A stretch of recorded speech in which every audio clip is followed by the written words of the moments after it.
Welcome, everybody, to Perfect Movie, a podcast hosted by two regular guys who went from couch to marathon, and now they're making their way back to the couch again. This is Anthony speaking, one of those two aforementioned Gomers, coming to you from Atlanta, Georgia, joined as always by my friend Steven, all the way out in Flagstaff, Arizona. What's up, dude? How's it going, man? Dude. Remember when we used to get complaints? Like we got that 1-star review because we say dude too much? Yep. Get ready. Yep. This episode is going to have a lot of dude in it. This is going to be most triumphant, this episode. I can't wait. I think we got an email too where a person made like a chart of how many times we said dude or like in an episode and sent it to us.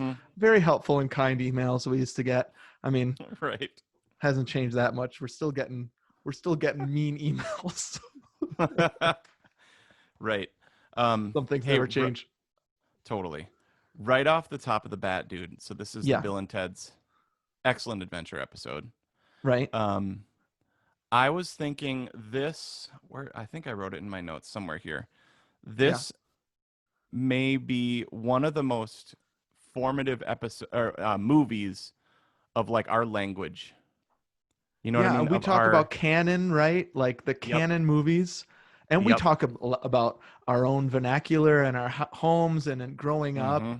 And I was thinking that same thing as I was watching this movie. Like they say, I mean, we'll get to it in the evidences, but just the word dude. Yeah. They say it so much, they make it an art the way they say it. Well, it's the perfect sentence, right? Dude. And that's like a Keanu thing. I feel like and for years he was kind of that guy, right? Where it was all dude or yeah. Like a lot of which he, by the way, brings back in an incredible way in John Wick. Great job, Keanu. Is like this constant, and there's beats of it in John Wick that awesome. I love, and it's so obviously a Bill and Ted throwback. So yeah, I think you're right that there's I don't know are there other movies maybe that impacted our language as teenagers as much as this one did? Yep. Okay. So I think this is top 5. I mean, man, you have a list. Whoa. Did you write a list of this? Whoa. Like, okay, whoa. Well, no, yeah. I had 3. And they're all no, I had 5. Okay. So Wayne's World. At least for me. I don't know about for you. Wayne's World is so interesting because they say both Bill and Ted and Wayne and Garth have an excellent. Yep. Right. In their what word am I looking for? In their like slogans. Right. Oh, yes. Right. Not only their vernacular, but be excellent to each other is in Bill and Ted. And party on excellent. That's Wayne's World. It's also Bill and Ted. Right. Totally. It's gotta be on purpose, right? Well, yeah, this has an SNL feel to it. Yeah. This definitely has like an SNL feel. Like this could have been a sketch or like a recurring, just exactly like Wayne and Garth. Right? I wonder, now that I'm saying that, Wayne and Garth are a Bill and Ted. They're making fun of Bill and Ted, right? I mean, without Bill and Ted, there would be no Wayne and Garth. You're right. I did not make that connection. And I read that this did start as a sketch. Okay. Like these two college friends, they were Bill and Ted in their kind of comedy troupe in college. And so it has that feel, you're right, that sketch feel. And so it translates really well to SNL. It did, and then a movie came out of it. So Wayne's World, the movie based on the sketch, based on Bill and Ted, based on another sketch. Right. That's awesome. Yeah, so this, Wayne's World, Tommy Boy. Yep. And then Fat Man in a little coat. Fat Man in a little coat, we would say all the time. Totally. I mean, Schnikes, holy Schnikes. You're right. All the time. Yeah. I mean, one day Chad's probably like clamoring right now. He wants a Tommy Boy episode immediately. And then the other two that I had were Happy and Madison. So Happy Gilmore, right, and Billy Madison. Like I and feel like isn't these. that Sandler's production company's name, Happy Yep, right. Madison? Yeah. Yep. So we would always be asking why that swan was looking at us and Yep. talking about Yep. shampoo and conditioner. Right. Yeah. So I feel like, but I think this is number one. I think watching back to it, I was like people that even influenced me and you, Mm-hmm. I think, Cecil Yeah. and Tim Owis. Uh-huh. Like so that's like our youth pastor, and then one of our absolute best friends that we haven't talked about a whole lot.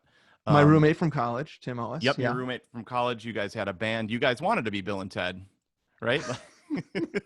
I mean, he is 100% Ted. He Oh, looks like Ted. yeah, he looks like Ted and Garth. So like Oh, I feel like right. he's even more Garth. Like I feel like Garth You're right. is Tim Owis to a T. Yeah. Okay, now in Bill and Ted, who's me and you? Great question. Who is Ted Theodore Logan and who Yep, is Bill S. Preston Esquire? I have no doubt. I have no doubt who's who. Are Bill and Ted interchangeable? Okay, that's interesting. So I read this, and I'm sure you did too. We probably read all the same stuff because Of the course. internet. We don't read this together. We Right, independently do research on these movies and end up reading all the same stuff. right. It's because the algorithms know us Right. so well. I know. Um, Yeah. but yeah, I read that they originally the roles were swapped. So Oh, right. Keanu actually was supposed to be Bill, Mm-hmm. and Alex Winter was supposed to be Ted, and then it Yeah. just when it came together, we're like, this is absolutely wrong. Yeah. And they switch that, and it's like, duh. Like, so I So feel they like, must not yeah, be interchangeable. But when you yeah, think about that's what I'm Wayne saying. and Yep, Garth, those guys are two different guys. yep, They're yep, both they have the same kind of attitude, but Wayne and Garth right, have two different personalities. They're not interchangeable. right, But Bill and Ted, I'm not sure what it is. yeah. Like they are just a unit. They're never apart. Are they? Are are there any You're moments where Bill and Ted are apart? okay. That's super interesting. So this movie really only takes place in less than 24 hours. Right. Like this movie starts, well, no, that's not true. It starts at like 7:30 a.m., just Mhm. like Back to the Future. Right. Instead of one dude with a guitar blowing stuff up, and then an alarm clock goes out and he's late to school, it's Yeah. two dudes geeking out. Now they're morning people. That's actually pretty cool. I know they're up with at the crack of dawn playing their Yep. electric guitars really well. Yeah. um, but yeah, so they're both up. You're right. No, but they're never apart. They live separately, obviously, because they're in high schools. They both have their own houses, just like Right. Wayne and Garth. The only scene I can remember where they're apart is when Ted goes into his house and Bill's out in the car with Missy, and Yep. Ted and his dad have a conversation about military school. I think that Yep. might be the only time in the movie that they are not in the same room or the same space. Yep. Okay. Same. Okay. A similar thing happens at the police office. They're Okay, right. kind of split up. Yep. And then similar thing happens also when he's talking to his dad. And then Ted calls, or Bill calls, Yeah. you know, like, this is Officer Van Halen. So I think the question of who's who between us, Bill and Ted, is hard to answer because it's harder. They're just a unit, right? It's Yeah. just Bill and Ted. Wayne and Garth, we could have a conversation about when we get to Wayne's World, but I think Bill and Ted is a harder thing to decipher. Well, okay. When I watched it, so we watched it on Wednesday night. It's a new practice with Perfect Movie, because for some reason with Perfect Movie, I always watch the movie like a week ahead of time, and then I watch it once or twice, and then I get Right. super excited, and then like 2 days before the episode, I'm like sick of it. So I tried a new practice this time. I was like, I'm gonna watch it the night before, so And that I was am your just only lit time. up. Okay. Right. And I haven't Got watched it. it in years. Yeah. We watched it as a family, and I knew the couple spots that I was gonna have to beep out.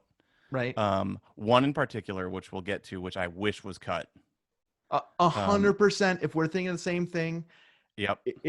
I mean, it might ruin the movie, honestly. It's Actually, so just say dumb. what it is. Just say Okay, what it is. it's there's that homophobic slur when Yep. they hug each other, and Yep. it's like, of course, two guys Yep. would think hugging is dumb. And listen, Yep. listen, listener, this is me and Anthony. We are Yep. not afraid to tell each other we love each other. We hug all the Yep. time when we're in real life. We Yep. like we would even today, right? And so it's so stupid. I hate it when Yep. the easy laugh line Yep. is a homophobic slur. I Yep. hate it. I absolutely hate it. It's stricken. Let's Yep. strike it from the record, but it's going to be Yep. hard to strike from my mind. I know. So that right there is a reason that I can't leave my kids that in a room alone watching this movie. Even though we actually talked about it. Yeah. So I think it's good to have a conversation with your kids about language and be like, if you can take the power out of those words, and just realize it's the heart behind the words. Don't say these words like mama, and tata. Don't say they're not that young. But so it's like when we watched The Martian and I was yelling beep, but we missed one and there was a bad word. Even though it's great. I mean, in The Martian, when he says that word, it's wonderful. Yes.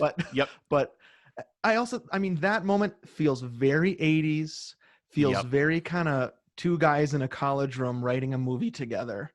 Yeah. You know what I mean? Like how easy the laugh. It's too easy. It's offensive. It sucks. Then there's also like this. I'm wondering if you had to skip around this stuff with the girls. Kind of this like. I think it's kind of a funny bit about Missy being married. To Bill's dad. Yeah, that was okay. So that's kind of over the head of an 8-year-old. I was wondering. That was over my head when I was. So I saw this when I was 9. So that's why I was like, Lily's gonna be 9 in a month. Yeah. Isla, she's like is not fazed by anything. She's the younger one. So, right. And Aaron was there, and we knew what parts to beep and skip and stuff.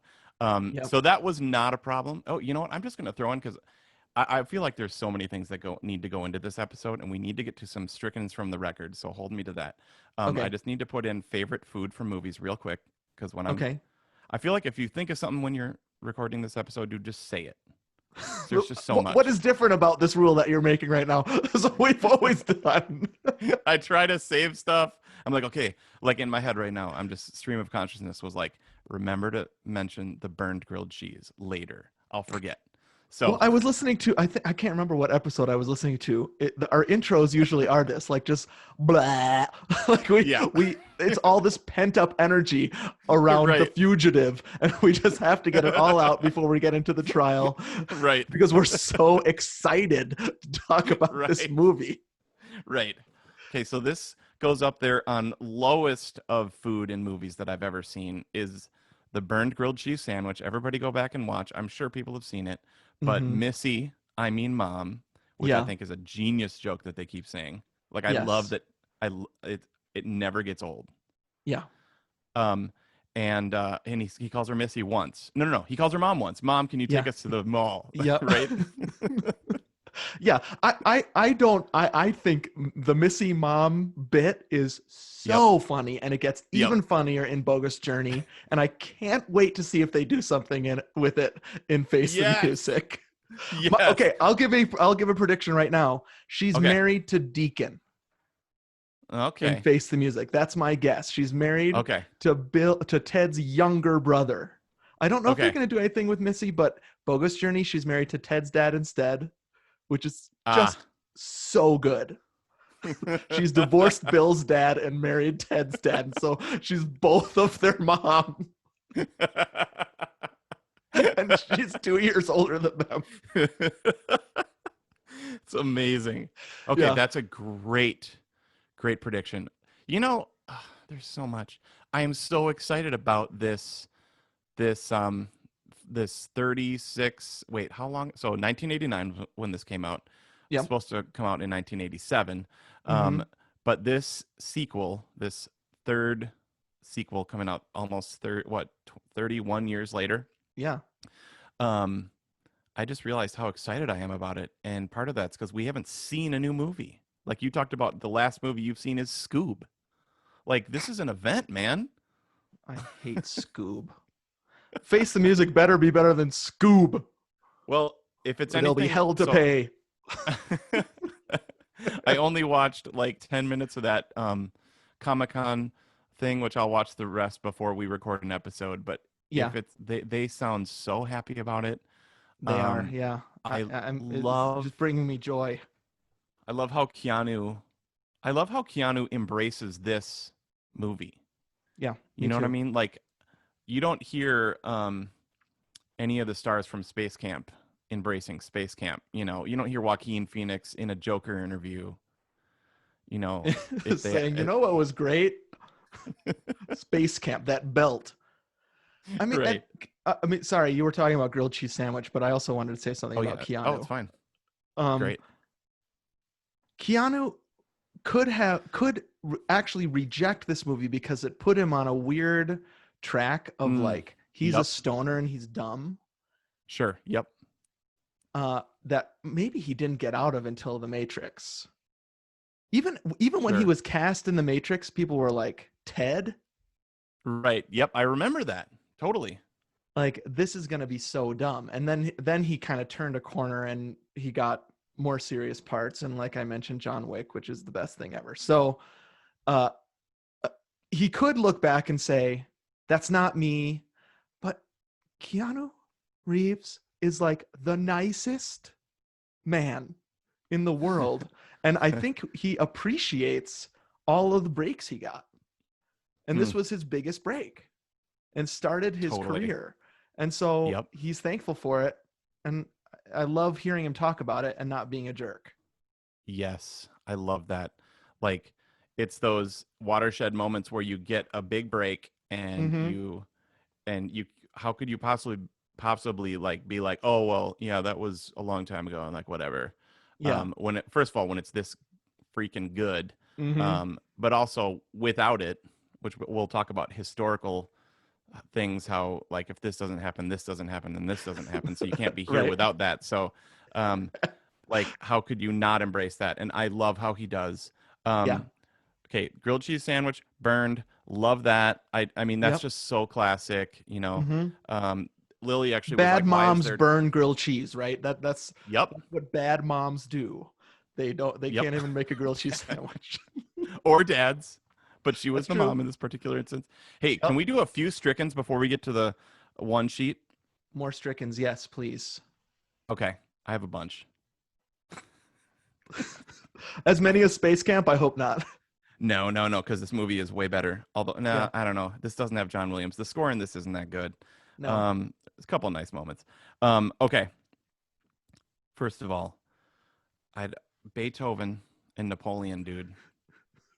They were not. Beethoven like loved Napoleon for a long time, and then Napoleon like took over Europe, and then he hated and then he hated Napoleon. Did I say that right? Yeah. I Napoleon, don't know, but I figured most of your Strickens from the record were gonna have to do with Beethoven. Okay, so like, because he wrote his Third Symphony, like the Bonaparte Symphony, it's the Heroic Symphony, and then he got so mad at Napoleon that he scratched his name off, and you can see it on the manuscript. Wow. So they like totally like would have been at odds with each other. Well, maybe not Napoleon to Beethoven. So that's a minor plot hole that they didn't address. Also, I'm sure people have thought of this. Beethoven was in the mall jamming out. He was deaf, dudes.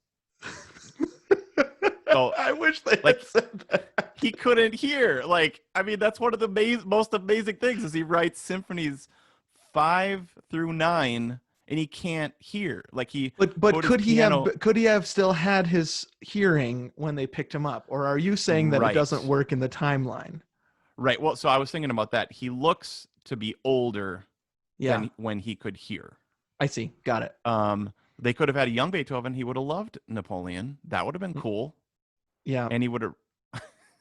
I mean, you're naming the key historical fallacy in this movie. Everything else is accurate. It's what everybody's thinking. You're just saying what everybody's thinking. Right. Chad wanted me to mention that Uh-huh. needs to be stricken from the record that the phone booth is just different sizes all the time. You mean how many So, people can fit in it even? Like how do they fit all right, these dudes in there? right. Like he called me just for that purpose, like a couple of weeks ago when we said that we were going to do this episode. He's like, dude, you gotta talk about how sometimes the telephone booth is super small, Yeah, sometimes it's super big. right. So that needs to be stricken. Yeah, it's a The set Charlie Brown design, Christmas tree situation, right? Like every time it yep, cuts away, it looks different. Yeah. totally.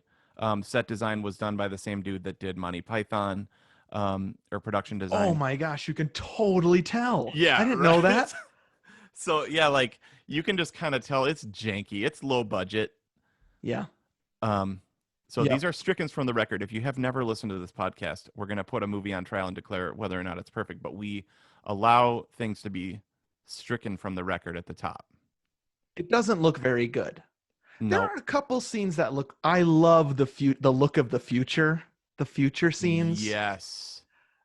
I love an 80s future and they just lean into that. Totally. Like these kind of sages up front with big robes and it's all Yep. neon and then everybody else comes in and they're identically dressed.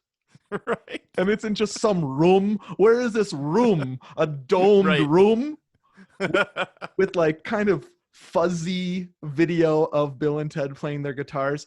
Yep. That whatever the form of the never mind, I'll get to that. I love Okay. the future look for sure. Okay. Yep, me too.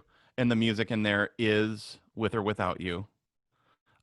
Actually, maybe I'll play a clip. Like, dude, I'll play a clip. Ooh. This is the opening scene, but it's a different. The music you're talking about is when they actually Bill and Ted go to the future, right? Yes. Yep. Oh, man. It just, you hear that sound. Yeah. Well, okay, so I'll play a couple clips Mm-hmm. With or Without You, and then the piece that they played in there. It's exactly the same. I'm pretty sure in the same key. Right. I looked that up actually. Joshua Tree, Okay. the U2 album, actually came out on March 9th, 1987. So that would have been right about when they were videoing this. It's very U2. A lot of the music sounds very U2. Yeah, like the delayed guitar and that like eighth note bass line. Like like that like that but, constant like heartbeat thump bass line. Yeah, totally. But it is what the future sounded like right then, right? Like that delayed guitar edge, the edge. Mm-hmm. I don't know if he invented that or what, but that sound, it's still, I mean, that's what worship music sounds like now. Like still, like very almost 40 years 2010s later. worship music. Totally. Yep.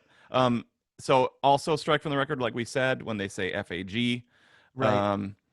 And just, man, again, Beethoven, Napoleon, they should have written something. They would be like, what are you doing here?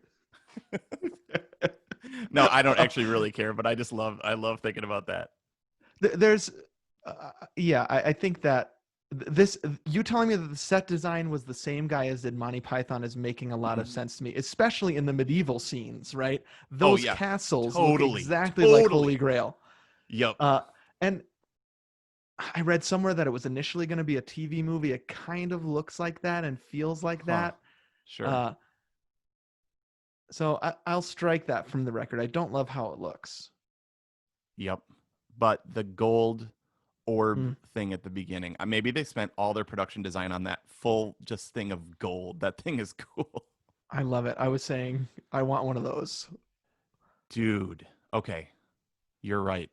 Like, in kind of like that, you go to like a store like West Elm or something, like a design store where they're like, put this little statue on your desk. Right. That's exactly what I want. Yeah, if I had one of those like geometric shape paper weights or something on my desk, that size. Like brass, what, 6 inches tall, heavy. Yep. Yes. Whew. I want that. Okay. Christmas.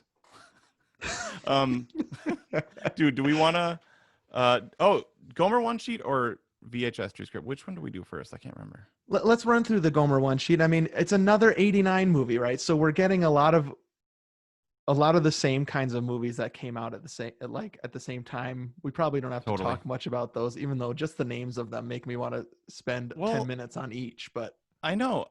Okay. So I don't know that we've done an 89 movie yet. What on this list have we done? Okay, so I'll read them. Well, first of all, okay, this movie came out February 17th, 1989, comes in at a tight and perfect 1 hour and 30 minutes. That means you can watch it twice. 1 minute longer, it would have been bad. Yep. 90 minutes with credits is exactly what this movie needs to be. Yep. Like you said, it was maybe going to be a TV movie. It was in the can for almost 2 years. And Dilo De Laurentiis, who we've talked about before, I can't remember which movie, who is Giada De Laurentiis' grandfather. Oh, yeah. I can't remember what movie it was either. I think Space Camp. Something like that. He comes in and saves our favorite. I mean, maybe we owe like our language and childhood to the Dino De Laurentiis, right? Like, who knew? And his production company. 2 Saturn Award nominations. Oh, budget was $10 million. It grossed $40 million. So good thing Dino came in and put it together. Yeah, I know. I mean, that's good. And I'm sure it has made a ton more on VHS. And, well, there's cartoons and cereal and comic books and everything. It did well. Who would have known, like, when they almost didn't show this or almost didn't put it out, that 31 years later, we'd still be talking about it and they'd be making a sequel. That's incredible. Yeah. It was nominated for 2 Saturn Awards, didn't win, but the winner was Total Recall. Every movie that was nominated rules. Every movie that came out this year, I want to see again. Batman, Indiana Jones' The Last Crusade, Lethal Weapon 2, Honey, I Shrunk the Kids, Rain Man, Look Who's Talking. Why did I see that movie? Why did I think that was cool? But at 9, I thought it was cool. Travolta's comeback. One of Travolta's comebacks. Oh, Look Who's Talking. Well, like, I mean, there's like a pretty what's the word? The scene at the top is pretty. What's the word? That's the word. That's pretty graphic opening scene for like a 9 and 10-year-old. Although I guess you get your biology lesson. I mean, they don't show it. They don't show anything, but it's a talking sperm meeting a talking egg, if I remember correctly. One of them is John Travolta. One of them is Kirstie Alley, right? Uh-huh. Oh no, maybe they're not. Maybe it's not their baby. I can't remember. We'll have to watch. Talking again. Nope, it's not John Travolta's baby. Nope, you're right. Yeah. Because he's like the cab driver. I mean, the Back to the Futures came out. Parenthood, When Harry Met Sally, Turner and Hooch, The Abyss, Twins, Field of Dreams, Uncle Buck, Twins, like National Lampoon's Christmas Vacation, like every single movie. I mean, in '89, genius year. I don't know. I love '89. Yep. Great year. 80% critics on Rotten Tomatoes, 75% audience. That's pretty amazing. Yeah. I couldn't find Ebert's. I always like to read Roger Ebert's critique. I couldn't find it for this. I'd be curious. Huh. Interesting. I think he gave it 3.5 stars. Okay. I found their Siskel and Ebert for Bogus Journey, but there is no one for this. So maybe they didn't even review it, honestly. I wonder if that would be interesting if it was just like, we don't have to do that stupid movie. Totally. I wonder. Finally, this was the year, dude, that MGM Studios, which is now called Hollywood Studios, opened at Disney World. Yeah. A great park. Made even better now because of Galaxy's Edge. But even before Galaxy's Edge, I always liked MGM Studios. Did you go there when it was called that? Yeah. And when did they switch it? I don't know. But it's a great park. Go there if you can. I mean, when it's safe. I think it is open right now, but yeah, I miss it. I miss my precious Disney World. They talk about Disney World actually a few times in this. They do. You're right. So we've got this looks like Frontierland, dude. That's the one I'm thinking of. And then he was like, George Washington, what does he say in the Hall of Presidents? Welcome to the Hall of Presidents. Yeah. Okay, let me read the back of the VHS. Great. Bill Preston, Alex Winter, and Ted Logan, Keanu Reeves, are two totally excellent dudes facing one most heinous history exam in the whacked out time-warped comedy Bill and Ted's Excellent Adventure. With the help of Rufus, George Carlin, I'm going to talk about him, an ultra cool messenger in a time-traveling phone booth, the triumphant twosome bag a bevy of historical heavyweights. Like, they do this all the time on the back of VHSs in the 90s. Isn't it weird? Just alliterations. Right. So much alliteration. Like the bodacious philosopher, Socrates. Philosophizer. Hello. Socrates. One very excellent barbarian, Genghis Khan. The short dead dude, Napoleon. And Noah's wife. Did they say that? Yeah. Is that the best joke? That might be the best joke in the movie. Noah's wife. Incredible, dude. Noah's wife, Joan of Arc.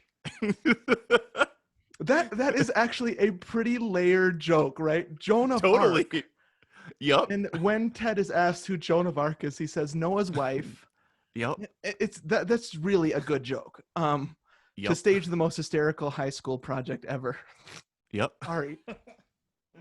Noah's wife. History is about to be rewritten by two guys, two Gomers, who can't spell in the hilarious hit Bill and Ted's Excellent Adventure. Good News Nation. It's in color. PG. Yes. This is like kind of quintessential late 80s PG, right? I don't think it would get a PG today. You know what, though? Actually, I think this is pretty good. Okay, there's no nudity. There's no nudity. Slight sexual innuendo, but not much, dude. I mean, nope. 69, dude.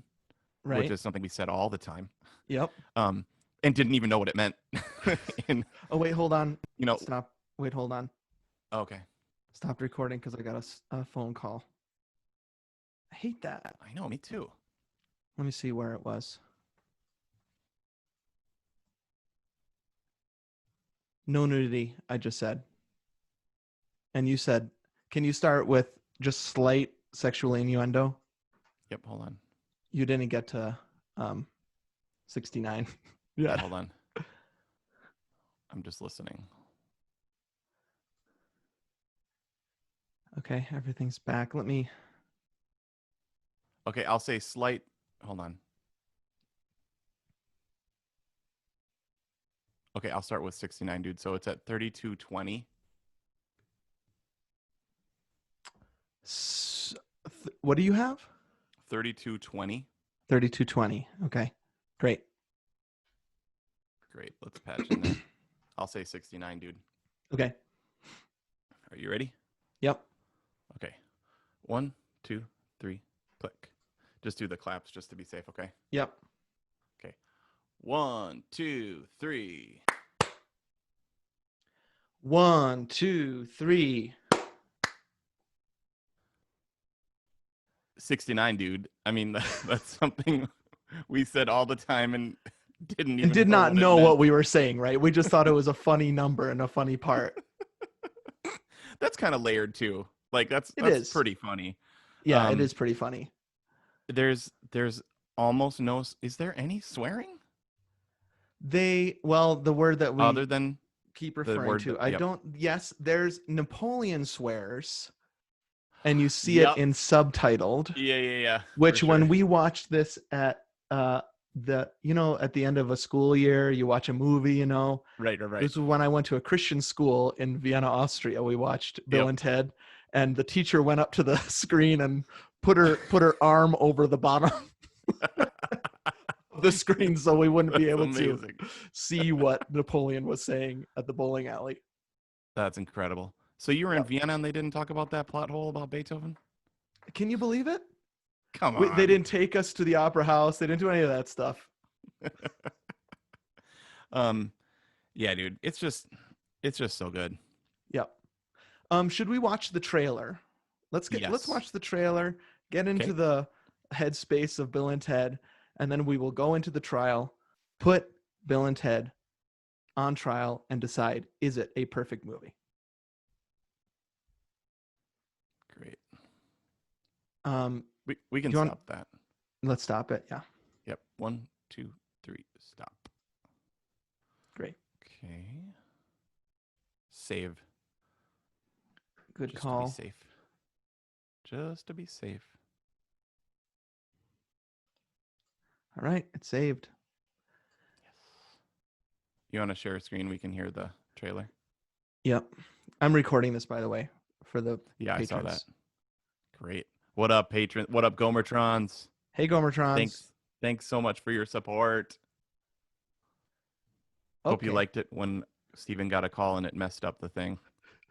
That's the behind the scenes. Yep. Can you see it? I can see it totally. Actually, I'm gonna whiz, dude, but I can hear it. More Gomertron stuff. Yep.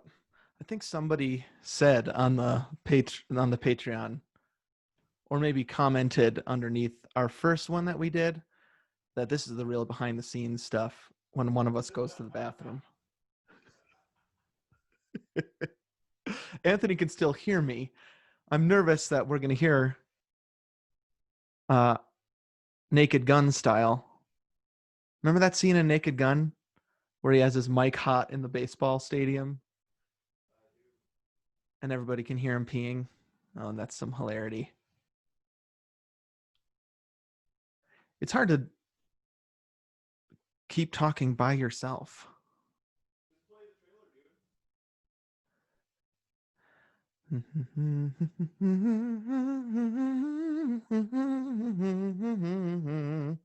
Let's see if I can share a screen. That's even more interesting. Oh, I've been sharing the screen the whole time. People must be mad. Okay, here I'm back. I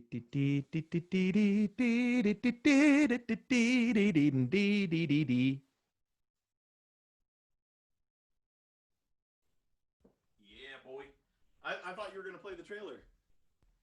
Oh, I was waiting for you. I thought you were going to. I was like, I can't see it, but I can hear it. Oh, I didn't hear that. You were too far away. Okay, let me share the screen again.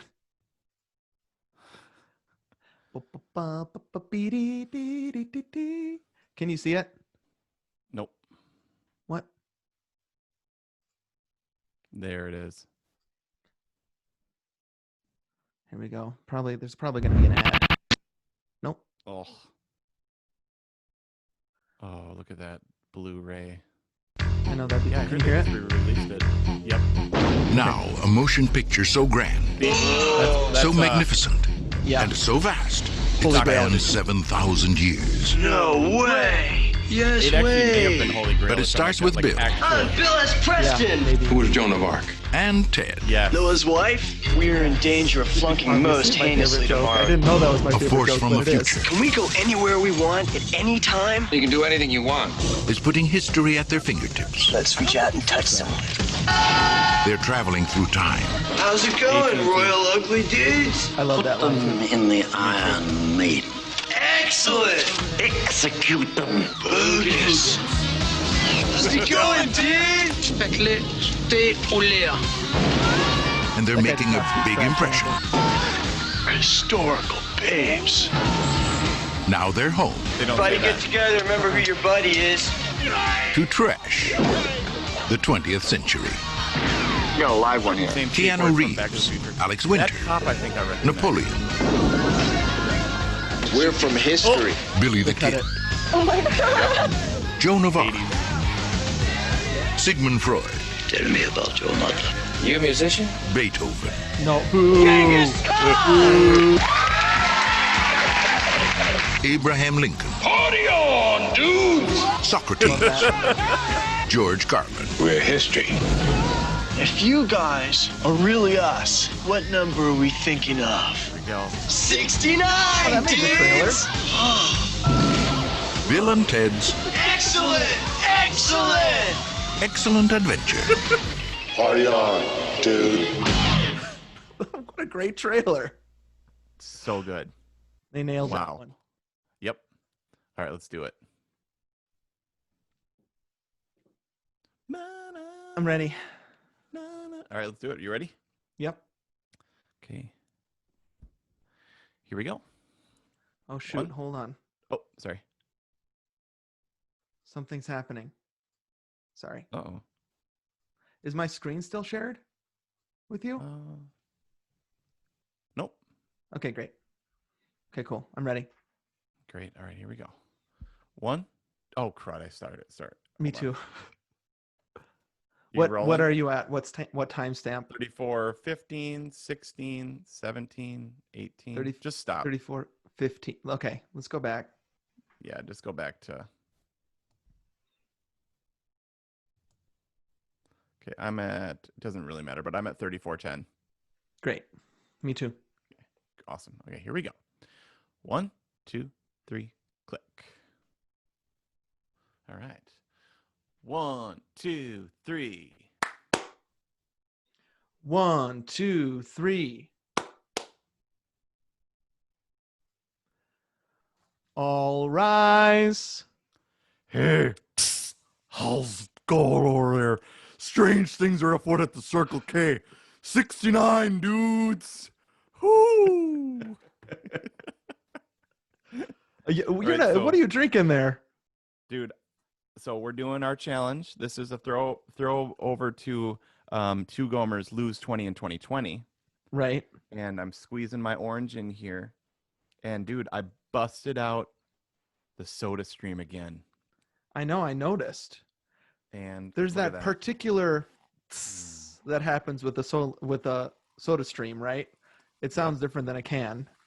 Oh yeah. So I see Nation, I see him, he's pouring right from a Soda Stream over an orange, did you say? A slice of orange? Yeah. I can smell it from here. Wow. That is so good. All right. Well, you're all fueled up for the trial. Yes.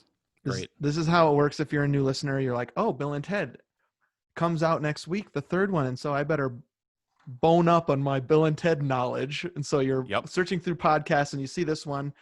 This is how it works. Anthony and I have a list of movies we love. And so what we do is we take one of those movies, we put it on trial to decide if it's perfect. We each get a couple pieces of evidence. When we have a piece of evidence, we chunk in. It sounds like that. We present that piece of evidence as we act as the defense counsel of this movie. We attempt to prove to you, the listener, to one another, that it is indeed perfect. If I vote yes, Stephen, if Anthony votes yes on our results show, and if you, the listener, vote yes based on a poll that we're going to put out on Instagram or Facebook, then it becomes a perfect movie on our list.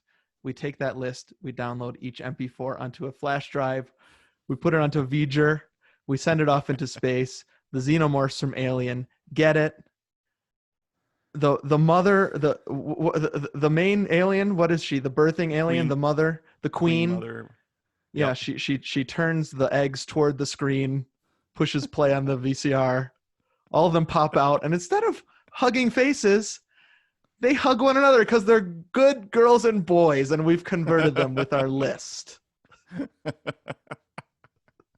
Okay, let's put Bill and Ted on trial. I don't think we need to go. I read the plot synopsis. It was great and said many of the funniest jokes. Yep, totally. And so why don't we go right into the trial? Okay. And we're going to each get to present a couple evidences about why the movie is perfect. You said all of your evidences could be presented at any time. Sometimes we go through the movie and talk through it. Right.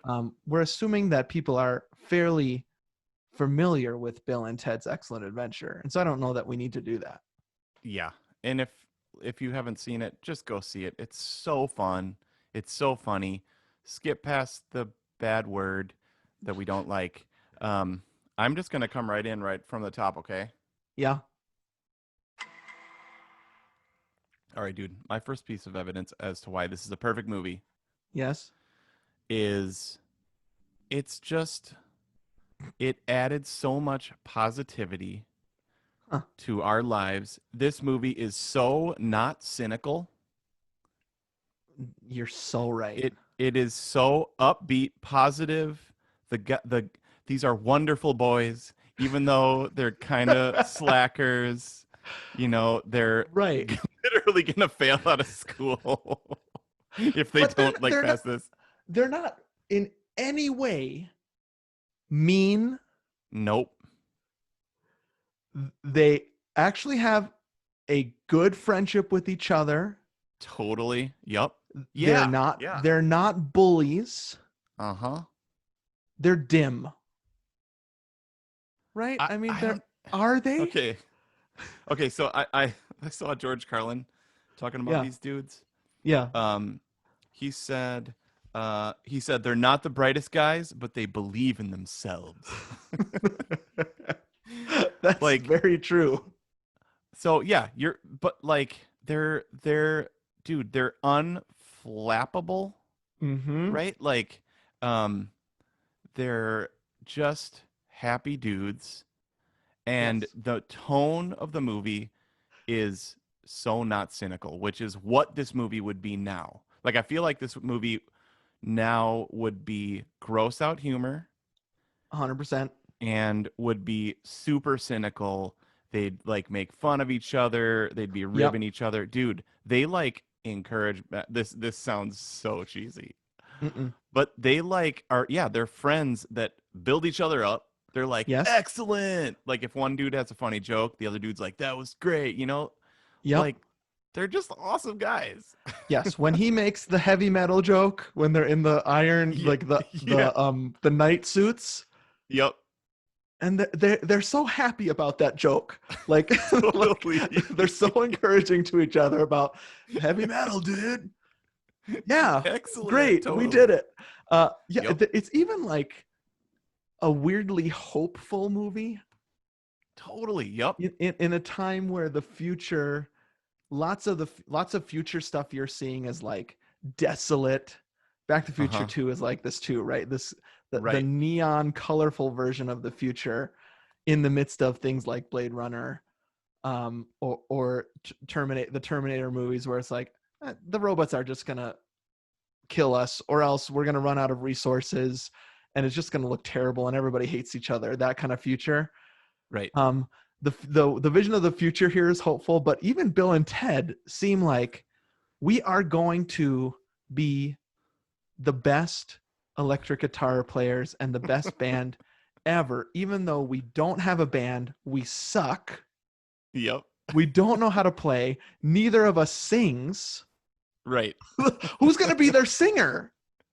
Right. What even are they? They can't play, they can't sing, they can't write. Yeah.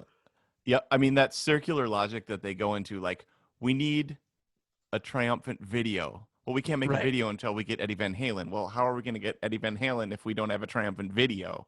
Yeah. In order to make a triumphant video, we need to get great guitars. Mm-hmm. Well, but then we need to know how to play, but we need Eddie Van Halen to make. It's that circular teach us how to play. But if we need, then we need a triumphant video. Yeah. Yep. I love it. Me too. I actually don't think they're dumb. Nope, I don't either. Okay. Bill and Ted are different. Okay, we started going down this path at the beginning. I think so. If on watching it again, so I did watch it again this morning since we had to delay our recording by a day. We watched it again this morning because it's only 90 minutes. Right. Bill is totally the leader. He's the planner. Mm-hmm. I think agree. you're Bill. Okay. I think I'm Ted, because Bill Ted is jumping on the bed. He's George Washington, dude. And Bill's has the book out. He's looking through the stuff. That's a great Bill scene when they're trying to study. Right. Ted's it's the classic high school project, and one dude is has the book. The group project. Yeah. Yeah.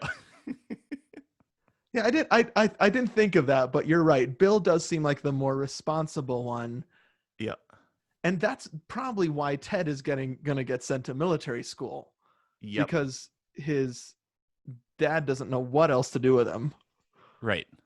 I got to get him some sort of structure in his life. It's not a bad idea, by the way, to send Ted away somewhere, away from Bill, to get his life together. Even though, according to this idea that I'm having, yeah, Bill is actually good for him. I agree. You're right. Right? Yeah.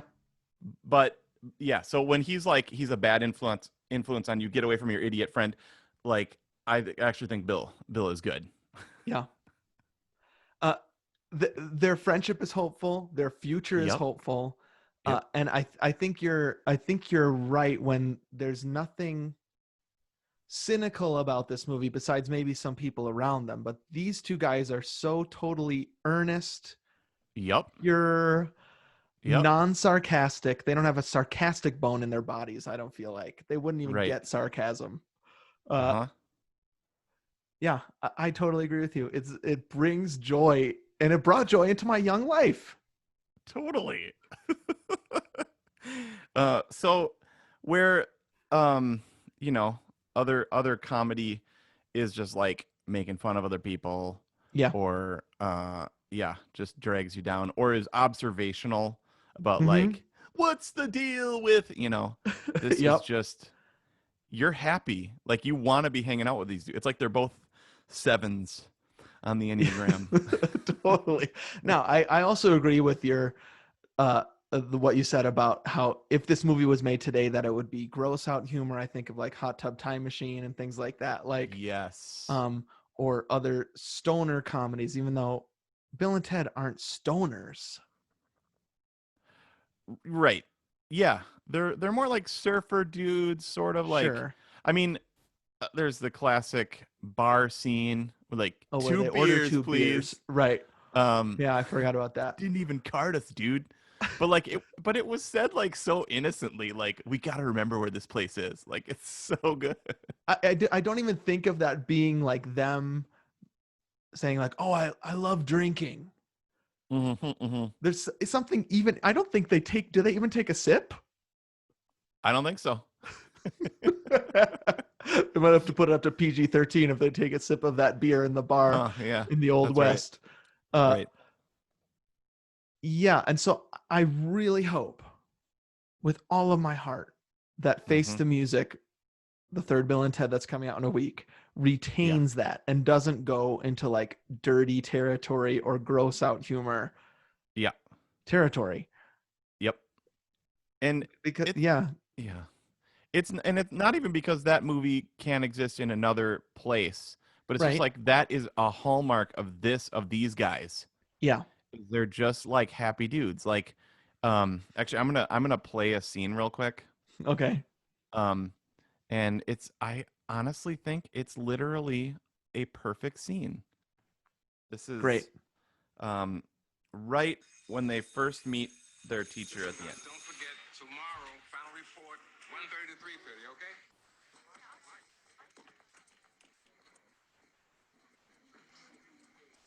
Hey guys. Mr. Ryan? Look at them. Before you say anything, my distinguished colleague Ted and I wish to express to you our thanks for all the things we have learned in your class. And what have you learned?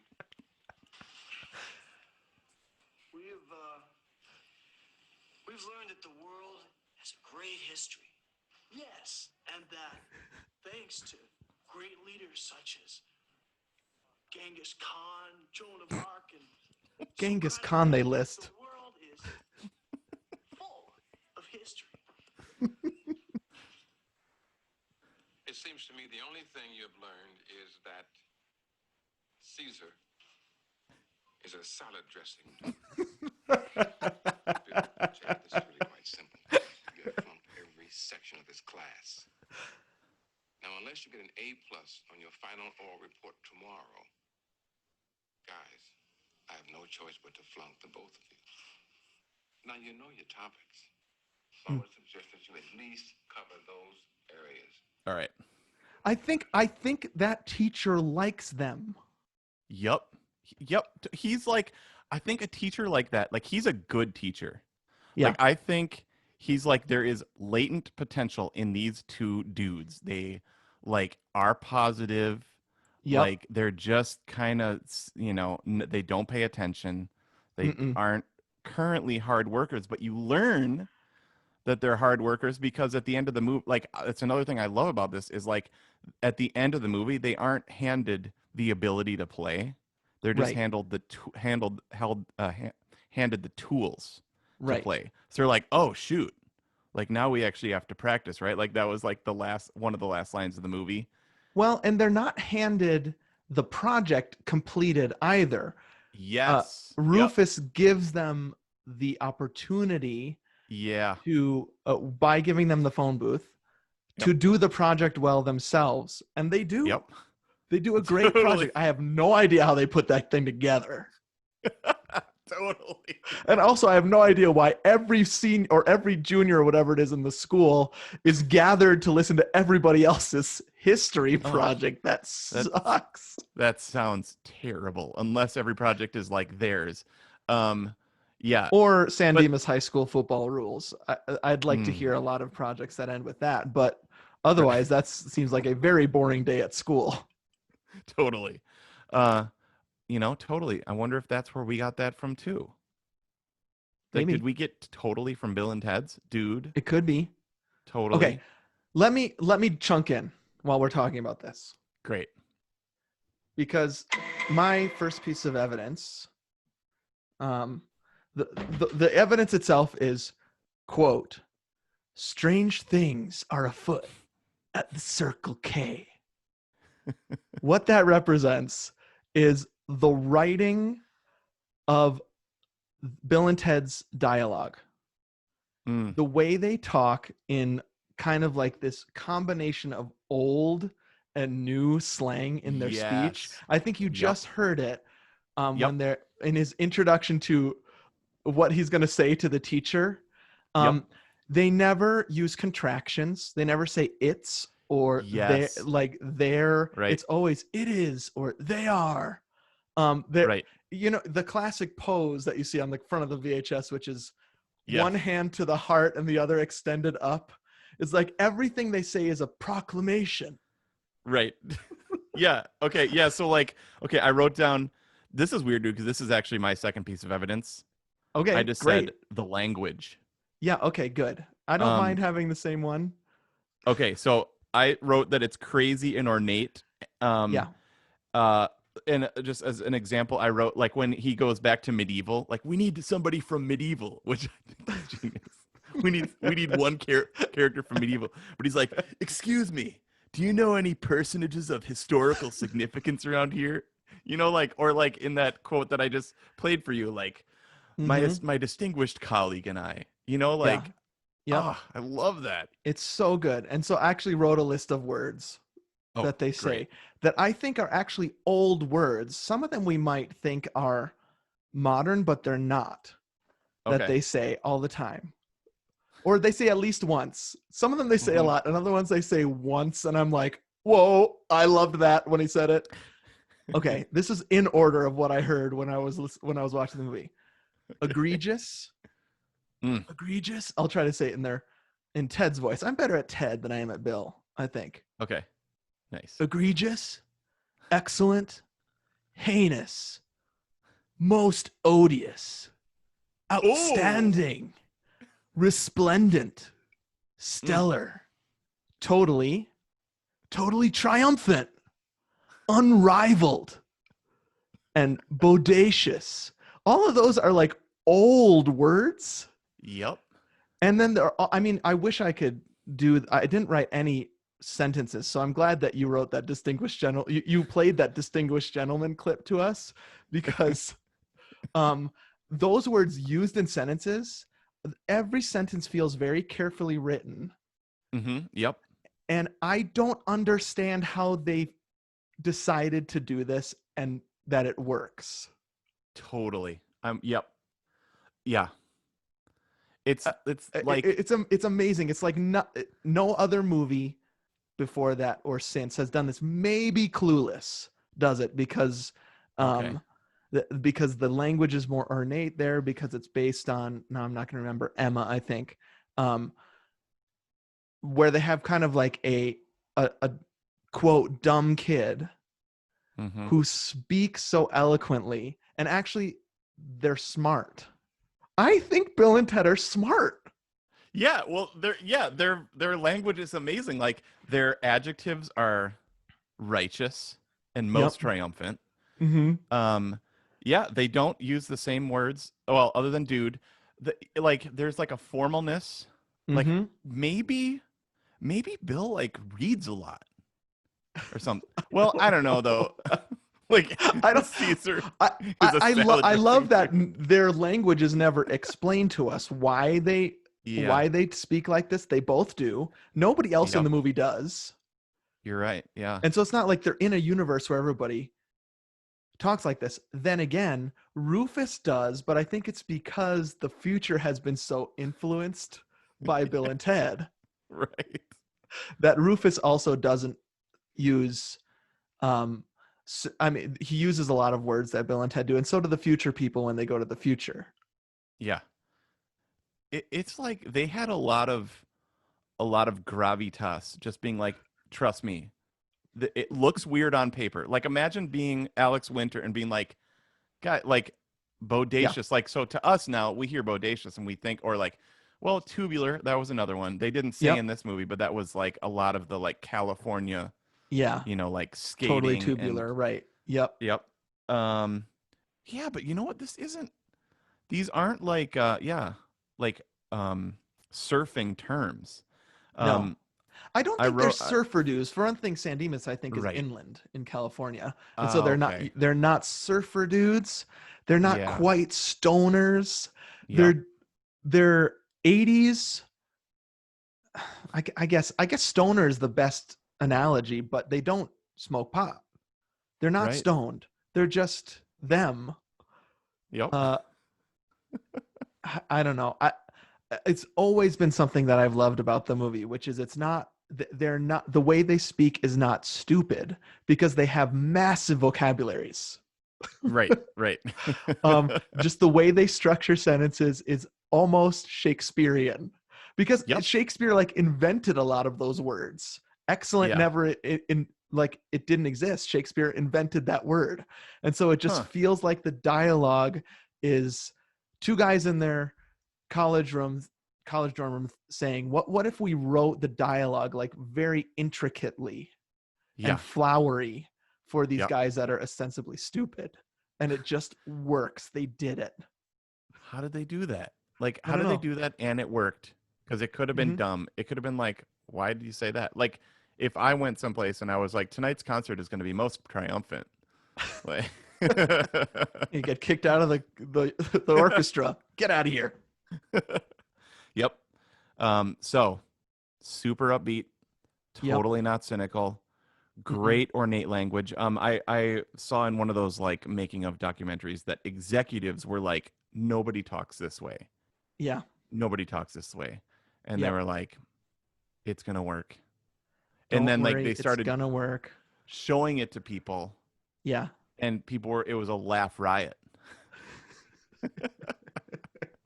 But it's just like Back to the Future in that like it's 30 years later and you can watch it, and so much of it, other than the set design and some of the, I don't think that the soundtrack holds up that well either. I could have said that. I like the sound of it because it reminds me of the first time I ever saw this movie. I was at a friend's house for a sleepover, and that soundtrack kicks in right at the beginning that I played before. And that thing comes down, and I was like, I love the aesthetic of this. As a 8-year-old kid, I was thinking that, like, and then of course the movie blew my mind. But I really like that song. I really like the one that you were mentioning when they go back. I like the songs in the future. Yep. Yeah. The music that it's kind of pretending like it's Bill and Ted playing. I really like that stuff. Me too. I feel like the drop the needle, like current. The boys and the girls are doing it. Yeah. The young girls and the boys and the girls are doing it. During the water slide scene. Yeah, that's stupid. I feel like in a Tommy Boy or in a Chris Columbus or not Chris Columbus, sorry, John Hughes. Yeah. Like you hear the songs and you're like, okay, I still know those songs. Like you heard them in other places. They were popular in other places. Right. These like were only in Bill and Ted. And I don't know whether that's bad, but like there weren't, I don't know. There wasn't no, like I think you're right. It is you know what I mean? too much of its time.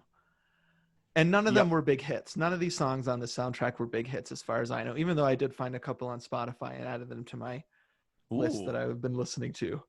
Oh, that's pretty righteous. I would also say, now that John Hughes came to mind, yeah, this is like the antithesis, and we love John Hughes. Yeah. But like his movies are very cynical. Yeah. No, they have heart to them sometimes, but it's like grittier. It's like meaner. Like just think about the opening of Uncle Buck. Think about Home Alone, the kids, how they talk to each other. Yep. Everything's mean. Yes. You know, like other than the slackerness, I would love it if our family was as happy and joyful as these two dudes. But like I do Ted not as a son. yeah. But you don't. Oh, that's right. Wait, hold on. Is Ted? Yes, Keanu Reeves. Yeah. Is the boyfriend in Parenthood. Right. I just remembered that. Who has that amazing conversation with who's the kid in that movie? Yup. Dude. Who's the kid that's not Joaquin Phoenix, is it? The kid in No. Parent Trap? Okay. Parenthood. That's right. Parenthood. Yep. Parent Trap. Ooh, I love that movie. So yeah, he comes off as that same character, but kind of meaner, or like the mom doesn't like him, right? Right. And then he ends up really being able to connect with the young kid. Yeah, that was. Oh, it was Joaquin Phoenix, I think. Really? You're right, because he goes. I'm looking it up right now. He goes to his dad's, who is like a dentist, right? And he like yes. And he's always in his room, and he's like really quiet, and then he chucks a rock or something at his dad's office. Yeah. Yep. What a great movie. Yep. Keanu Reeves, Joaquin Phoenix. You're right. Wow. Huh. Together at last. Yep. I can't believe we were talking about him at the top of the movie. I know. At the top of the pod. I forgot funny. Keanu was in that movie. A me too. great role. That's like Bill, but if Bill wasn't as nice. Yep. Ted. I mean, sorry, Ted. Yeah. See, I got them confused. I shouldn't. I feel ashamed by that. Yeah, you're right about the soundtrack. It's not perfect by any means. I think there are a couple moments that stick out in my mind where I'm like, I really like the sound of this, and most of them are, this is supposed to be Bill and Ted's amazing music from the future. Sure. Okay. So it's like when you hear the songs, when you add it to your Spotify playlist, you're listening kind of like to the score to Bill and Ted's instead of Huey Lewis and the News, even though that's Back to the Future. But it's also just like an amazing top 40 hit. Or you know what I mean? Like, yeah, it's like when you're listening to the Home Alone soundtrack, and instead of listening to there's a lot of needle drops in that one, right? Boom, boom, boom, boom, boom. Yep. So those are the needle drops, but the score of this movie is that futuristic Bill and Ted. Yeah. Like really like lots of reverb on the electric guitar. It's not quick soloing, but it's slow solos over pads. Yep. Is what it sounds like. Like EBO, delayed guitars. Yeah, definitely. Yeah. Just another thing on the language / script of just the writing of this. It's just I feel like they seamlessly the exposition of everything is seamlessly explained. I mean, like some people say like that a narrator is like cheating. Yeah. You know, like when you put a narrator into a movie, it's like, oh, well, that's cheating because you can just the movie should speak for itself or whatever. Yeah. Without a narration. Yep. But like George Carlin, we need to get to him. Yeah. He delivers all the exposition you need in the opening and then at the scene at the Circle K. Right. Doesn't it open on his head like it's a talking head of Rufus? Totally. Yep. I forgot about that. It's like and Ron he just Howard tells you in this is Arrested what's going on. Development. Uh-huh. Ron Yeah. Howard, it's like, there's sometimes like when it opens up and you're not in the movie right away. Yeah. I don't know that they need that, but it doesn't detract from the movie to me. Nope. And I don't feel like it's cheating either. It's just because. So we in the research we both saw that they wanted more of like a Sean Connery type for this. Yeah. But George Carlin, absolute brilliant in this. He brings that perfect comedic edge. But he's not himself. He's not like delivering stand up. Like no, you and Chad were big Carlin fans, weren't you, in college? Totally. If I remember correctly. Totally. And also, there's a Thomas the Tank Engine connection, right? Wasn't Carlin the voice of? You're right, dude. What's his face in Thomas? Yeah, Sir Topham Hatt, maybe. Right, Sir Topham Hatt. He was Sir Topham Hatt for a while. Like, dude, I don't know how Thomas the Train got that. They had him. They had Ringo. They had Alec Baldwin. Like, Thomas the Train, man. Everybody's banging down the door. I want to be in Thomas. Yeah. It's like, please let me do a voiceover for Thomas. It's like so many actors actually wanted to be on Star Trek. Like there were actually a lot of like guest stars and stuff. Remember that guest appearance by Christian Slater in Star Trek 6? Yup. He just comes in like, "Wake up, Captain," or something like that. Uh-huh. Yep. He just wants to be on Star Trek. Same thing with Carlin and Thomas. Yeah, I can't remember why we were talking about Carlin Shoot. Oh, because of his voice. Exposition. Yeah, his exposition. Yep. So then the history teacher just perfectly. So that's another reason I wanted to play that clip is it lines up everything, and then with the dad, it's here is the conflict in the movie. Yeah. Like the conflict in the movie is that you're going to get kicked out of school, and then you're out of here forever. Now, the thing that I don't understand and is never explained, and you don't need to analyze this too much, but it's like, how did he know in the future that it was all going to fall apart if they didn't, pass this report? Like what happened? Because he's read the history books and he knows he said that. Okay, I'm gonna chunk in. Okay, all right. Okay, my last piece of evidence is the phone booth. Okay, nice. And that represents. It's funny you said John Hughes because I feel like this is a John Hughes movie with time travel, like, or like there are so many stoner movies out there about dumb guys, right? What elevates this movie from funny. I think Bill and Ted are the funniest part of this movie, right? That they are the movie, their relationship, the way they talk. But the reason this movie is perfect, it's because it's a time travel movie with these two characters in it. Okay, it's an adventure movie. Right, and so including that sci-fi element makes it special.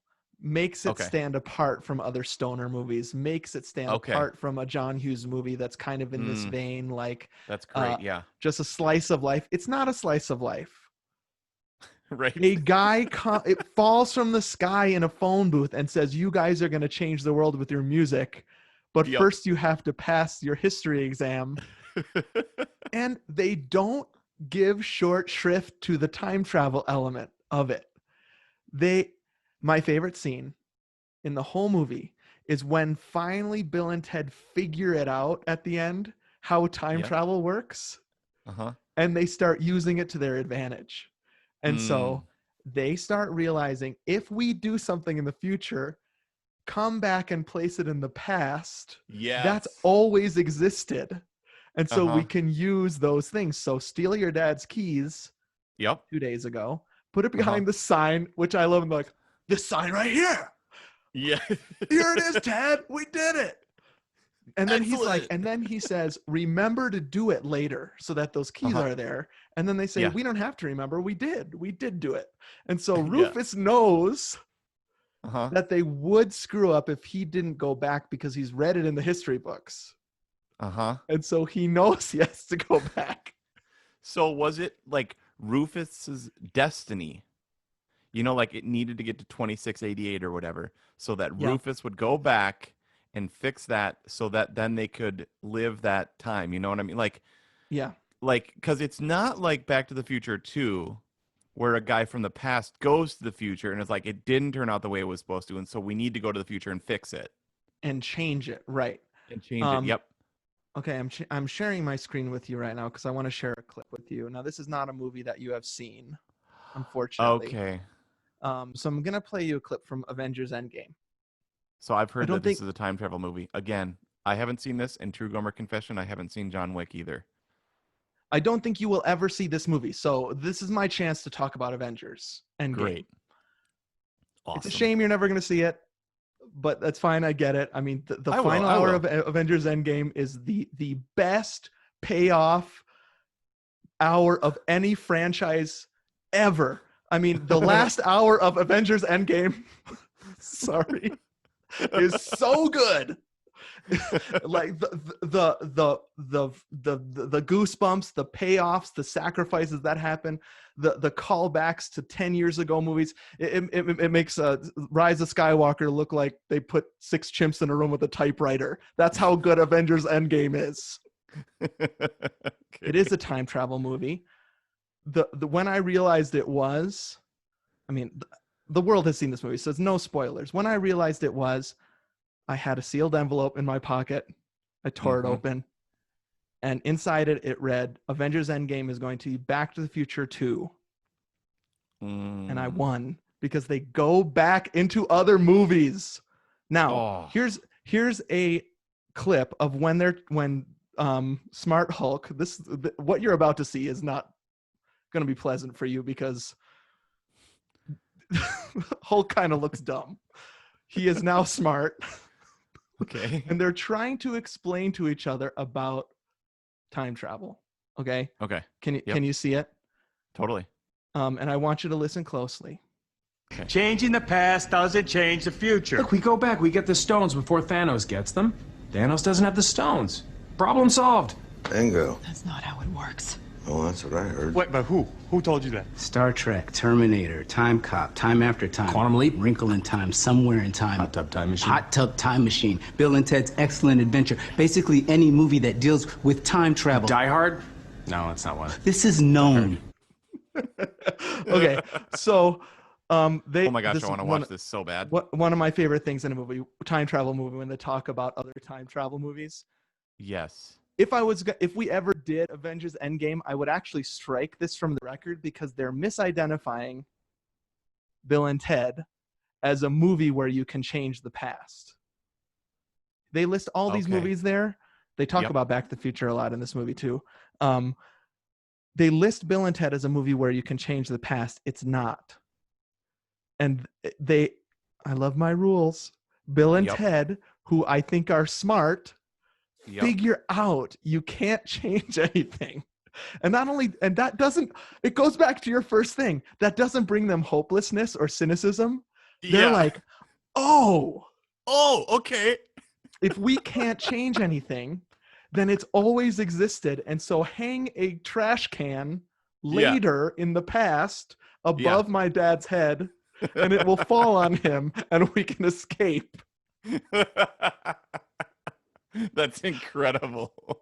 And so I think the reason this movie is perfect is because it's not only a small time travel element included in a stoner comedy. Yep. They have their own vision of what time travel is. Totally. Yep. And they use it to their advantage.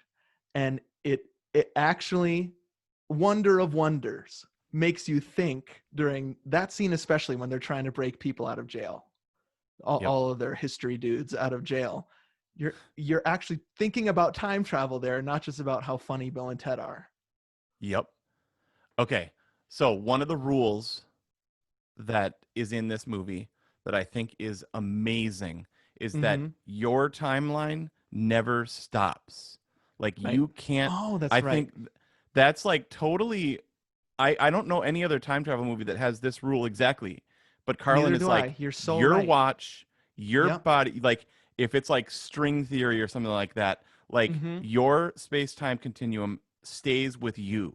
So like, it's not like you have endless amounts of time to go collect as many historical figures as you can. It's like it's 8 p.m. and your report is tomorrow at, what was it, like 2 or 3? Mm-hmm.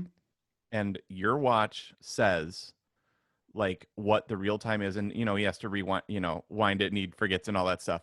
But like I love that loop.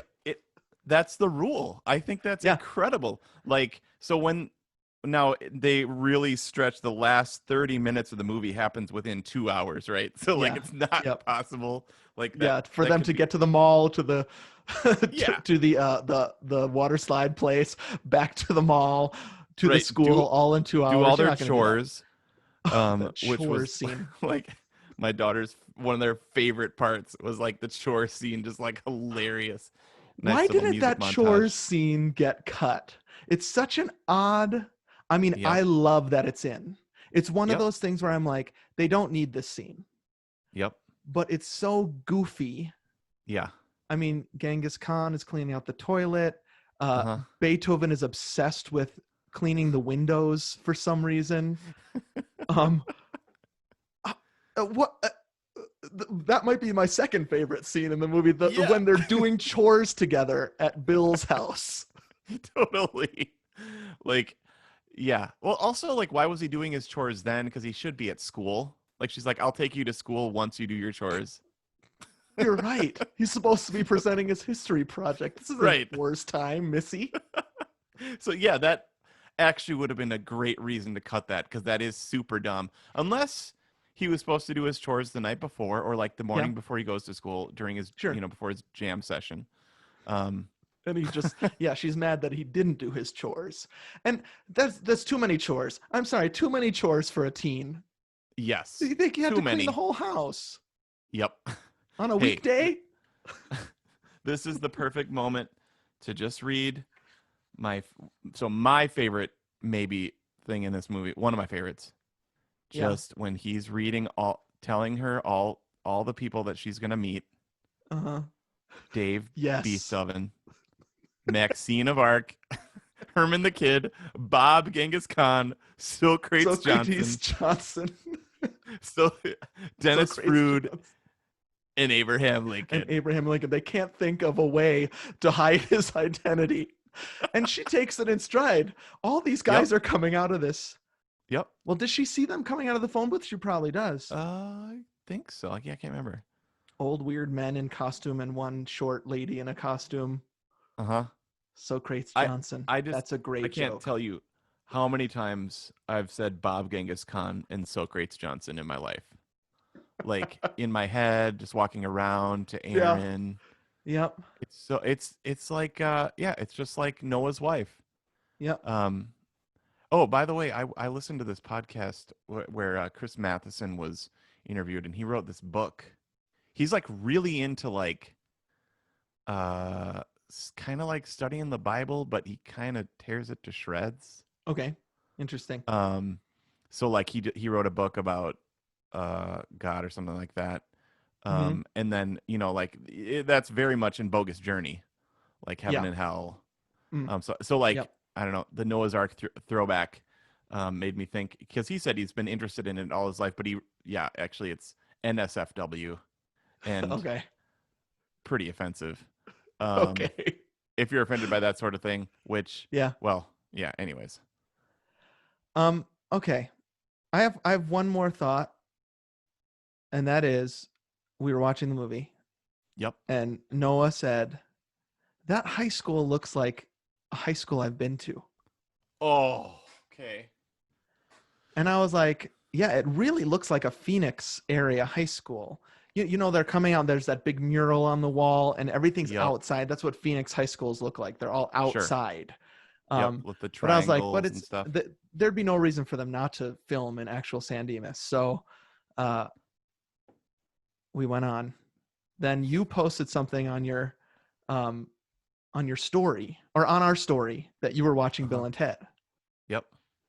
My friend Felicia responded to that and said, that's my high school in Scottsdale, Arizona. It was filmed there. What? And so Noah has been to that high school in some Dude, band that's competition cool. he's into. So she's like, it's that mural, it's that high school. And so that's just a little bit of Bill and Ted connection. I felt like, yes, we did it. Oh, you felt seen and known. You felt special. Your inner four was like lit up. Exactly. Okay, I'll close with something similar. Yeah. Just the Circle K. Okay. So strange things are afoot at the Circle K. Do you guys have Circle Ks? Nope. No Circle Ks in Atlanta? Nope. Actually, yes.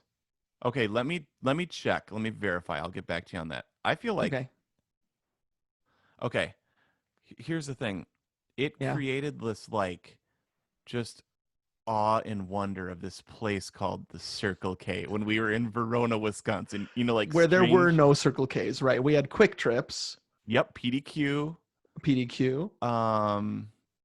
Yeah, I think those were the like main BP, ones. Mobile, whatever. Remember when Quick Trip moved in when we were like sophomores or juniors, and it was a huge deal. There was a Quick Trip now in Verona. Yeah, but Quick Trip is not like Circle K. Circle K does not have gas station pumps usually. It's just like a convenience store. Oh, no. Quick Trip, yeah, peddling their Cafe Caruba and Philly cheesesteak sandwiches that I shoved under your seat. Cafe Caruba, yeah, I forgot. It's like when I saw a Circle K for the first time, dude. Yeah, I got goosebumps. You know, you're like, this place, like it's, if you lived in California, you're probably like, oh, Circle K. Yeah. But for us as like small town boys, well, something you were from like mystical Vienna, and magical about that, right? Yeah. Something, if I ever got to one, yeah, something would happen in my life. Yeah. Strange things were afoot. I kind of want to, this is like something I would love to do right now, dude. It's nighttime. Yeah. Kind of a crisp air. Yeah. And we both have Slurpees or whatever the heck they have there, sitting on the curb. Yeah. Just talking about life. Doesn't that sound great? Now I've got a little surprise for you. Remember our second episode where you forced me to go buy a Yoo-hoo? Oh yeah. Yeah. And I went to dozens of grocery stores, it felt like, and I was so mad at you because I had to have a Yoo-hoo to do our what was it? Few Good Men. A Few Good Men episode. Guess where I found that Yoo-hoo? Oh no. A Circle K. Oh. Okay. We Strange can now things. stop the podcast. Yep. I'm gonna look up in my Google Maps if we have Circle K around here. But it's the same thing of like where Cecil. Yeah. Yep. There's Circle K's all over the place. Look at that map. Oh, wow. Okay, so you could go to one right now if you wanted. Get a Yoo-hoo. Yep. Okay, I will. Oh, not till Tuesday when I'm done with the sugar challenge. Oh, right. But it's just like Cecil, how he talked about In-N-Out all the time. When you would hear somebody from the South talk about Krispy Kreme, you know, I feel like we grew up. So we grew up in the '80s, and I feel like it's before everything is everywhere.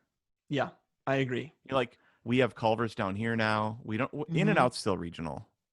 But even like White Castle or like regional chain restaurants were a thing then. And those, Shake Shack, I think, is hard to find in most places, but not for long, probably. Culver's is a great example. In-N-Out, of course. But those are becoming more true national chains. Yep. I feel like the 80s and 90s, you're right. You'd see like a Circle K on Bill and Ted and be like, what a wondrous place it must be. What is this place? I want to be there. And that's just part of the magic of this movie. So good. Yep. I love it. I'm so glad all right. we got to talk about it. Me too. Nation, now it's up to you. We're going to put a poll on Instagram, on Facebook. You can go there and vote. Both of those places are Two Gomers. You can find those polls there. You can also send us an email at perfectmoviepodcast@gmail.com and just put the movie in and yes or no. We love to hear why. And then we will put out our results episode on the bonus disc, which is our Patreon feed, patreon.com/2gomers. You can find the full result shows there. You're going to see that in a week or so. And in 2 weeks, when we do our Selma episode, you will hear also the results. So you don't have to subscribe to the bonus disc. But what? Seriously, why aren't you subscribing to the bonus disc on patreon.com/2gomers? We just put out a Mac and Me episode. And let me tell you, Anthony, I feel like Ted right now. Anthony, you are my podcast partner, my best friend. And that was a masterful edit on Mac and Me. Thanks, dude. That was a total blast. I'm proud of that episode. There is a section, it's about a minute and a half long, where you splice together Back to the Future and Mac and Me soundtracks by Alan Silvestri. And yeah. I was taking a walk and I had to stop walking. I was so blown away. So folks, if you are not subscribing to the bonus disc, patreon.com/2gomers, do that. Now, speaking of that, we have to reveal real quickly our Hamilton results. People have already heard this. If you are subscribers, you've heard that full episode. It's a really fun one. But we just need to tell you, Hamilton, I think, was a controversial vote. Yep. You'll hear more about this on the full episode results show because of its moviness. Right. Is it a movie? Is it a movie? I did not see such controversy arising, but it did. Yep. And so because of that, it missed the list by 1%. Wow. So we got a 74% on Hamilton. We are men of our word. Yep. So it doesn't go on the list, unfortunately. The funny thing was how many people apologized for that no vote. They said, no, we think it's perfect. Totally. We think it's a perfect piece of art. But their problem was with us, I think, that we were defining it as a movie. Right. Is it a perfect musical? Yes. Right. Everybody 100%. Was almost everyone said that. The issue they took was our definition. Now, that has not swayed me at all. 100% it's a movie. You're all wrong. Okay, that's amazing. I was gonna say I was kind of with them. I friggin' love it. Yeah. But it takes the place of a movie on Disney Plus. Okay. I think never mind. You guys have to listen to the results show. We talk a lot more about this. Yep. All right. So we still only have 9 films on the list. We have not cracked that 10 yet. Yep. So we're wondering, will Bill and Ted be the one to make that a nice round 10 on our list? You decide. Follow us on Instagram and Facebook to figure out why. All right, dude. Great app. Super fun, man. I still declare, yes, as an 8, 9, 10, 11-year-old, there was no better sleepover movie than Bill and Ted's Excellent Adventure. Do you have that written down? Did you read that sleepover movie thing? No better sleepover movie? Because that I was going to say that and I forgot. I think it's a home run sleepover movie. Yes, you cannot go wrong. Yes. Okay. So yeah, we declared Mac and Me to be the perfect dude. Wouldn't it be hilarious if? And we rented this, watched 20 minutes of it, stuff like that. Yeah. Right. Yep. Yeah. And then your theory is that the amount of somebody's excitement about saying that is equal to the amount of it won't be great. That the other person you're saying to it will detest it. Yes. This is okay. Go back in time, get in your telephone booth, go back to then where Steven is at a new school with a bunch of kids that haven't seen Bill and Ted's. Yeah. And you're like, hey guys, I brought this tape. It's really fun, or whatever, but we could watch it tonight or whatever. Like really set low bar expectations. Good idea. You will be the new cool kid. Mm-hmm. You will be the trendsetter. To introduce someone to Bill and Ted. Imagine. Oh. Yep. I'm still grateful for my friend. Can't remember his name. That I saw Bill and Ted for the first time. Daniel? Josh? Can't remember his name. If you're out there listening, let me know. Okay. Hey, I forgot one thing. The phone booth moves just like the DeLorean. It's not static. And so the fact that it moves around, goes on those weird tubes, works with the space-time thing I was talking about in Back to the Future. Great job. Great job, everyone. Great job, Bill. Great job, good. Ted. See, the circuits of time were cool. Like, that was actually an innovation. Seeing what the circuits of time looks like, that actually stands up pretty well. Mm-hmm. I would love to see a DeLorean flying through the circuits of time. Wow.